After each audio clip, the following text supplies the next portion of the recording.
علم اس وقت تک اپنا ایک حصہ بھی کسی کو عطا نہیں کرتا جب تک حاصل کرنے والا اپنا سب کچھ حاصل کرنے میں قربان نہ کر دے۔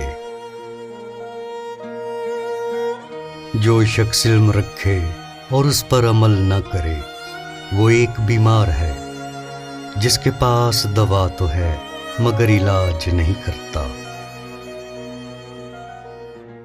اتنا ہی کھاؤ جتنا ہضم کر سکو اور اتنا ہی پڑھو جتنا جذب کر سکو۔ انسان علم کا بہت زیادہ بوجھ اٹھانے کے باوجود خود کو پھول کی طرح ہلکا محسوس کرتا ہے۔ علم کو اگر اپنی تن پروری کے لیے استعمال کرو گے تو سانپ بن جائے گا، اگر دل کو سنوارنے کے لیے استعمال کرو گے تو یارو مددگار ہوگا۔ جو شخص علمی مذاق نہ رکھتا ہو اس کے سامنے علمی باتیں کرنا اسے اذیت دیتا ہے۔ علم کا دشمن تکبر، عقل کا دشمن غصہ، صبر کا دشمن لالچ اور راستے کی دشمن دروغ گوئی ہے۔ دولت پر علم کو ترجیح حاصل ہے کیونکہ علم سے دولت تو حاصل ہو سکتی ہے مگر دولت سے علم حاصل نہیں ہو سکتا۔ علم کو روٹی کمانے کا ذریعہ مت بناؤ، علم آپ اپنا صلہ ہے۔ جاہل ہی بیوقوف نہیں ہوتے بلکہ وہ تعلیم یافتہ بھی بیوقوف ہوتے ہیں جو علم کا درست استعمال نہیں جانتے۔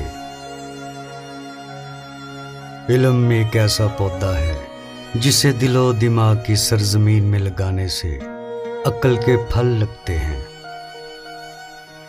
اگر آپ نے اپنی اولاد کے لیے فقط دولت چھوڑی ہے تو مانو کہ انہیں گمراہی اور سستی کی قید میں دے دیا، لیکن اگر خالی علم اور نیک چلنی سکھا دی ہے تو گویا ان کو تمام قیدوں سے آزاد کر دیا۔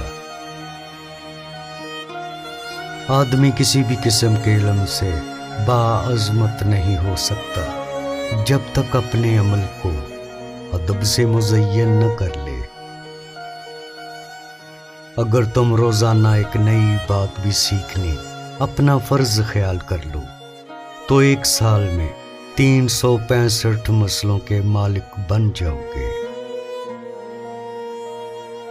شک و شبہ اور تذبذب کی گنجائش جہالت کی تاریکی میں ہوا کرتی ہے، اور جہاں علم کی روشنی نمودار ہوتی ہے وہاں جو چیز جیسی ہو ویسی ہی نظر آتی ہے۔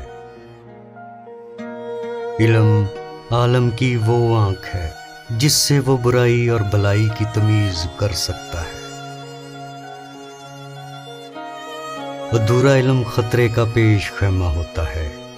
علم کے چشمہ کا پانی سیر ہو کر پیو یا پھر الگ رہو، چند گھونٹ پینے سے آدمی مدہوش ہو جاتا ہے۔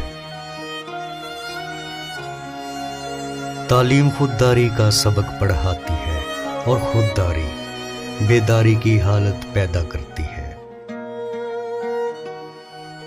جس نے بے علم سے علم سیکھا اس نے اس کی جہالت کو ترقی دی، جس نے بے وقوف کو علم پڑھایا اس نے بے فائدہ عمر ضائع کی۔